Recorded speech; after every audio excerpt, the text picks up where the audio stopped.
Na waomba sana wajumbe wa mkutano mkuu, si vyema tujadili wakati mwenyekiti na makamu wake wakiwa pale. Sio utamaduni wa chama chetu, sio utamaduni wa chama chetu.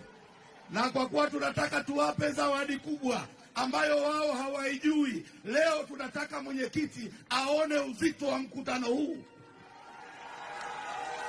Tunataka mwenyekiti aone uzito wa kikao hichi. Ndugu mwenyekiti, najenga hoja yangu hivi.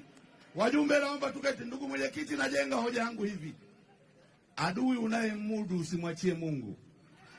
Ndugu mwenyekiti, naomba wewe na makamo wako, naomba mtupishe kidogo mkutano mkuu huu, ujadili mambo mazito, alafu utoe maamuzi. Mkutano mkuu, kama mnaniunga mkono, naomba wote msimame, CCM, CCM, CCM, CCM. Ndugu mwenyekiti, naomba kutoa hoja, asante sana. Na hoja inaungwa mkono, ndugu mwenyekiti. Waheshimiwa wajumbe CCM oye!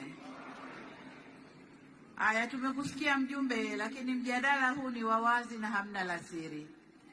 Kwa hiyo kama mnataka kutuchapa, tuchapeni hapa. Kama mnataka kusifia, tusifuni hapa, kwa sababu kwa kanuni zetu mwenyekiti lazima aendeshe mjadala huu mpaka tufunge. Kwa hiyo mwenyekiti, sijakuruhusu bado. Umemaliza kusema. Kwa hiyo ndugu zangu, tuendelee.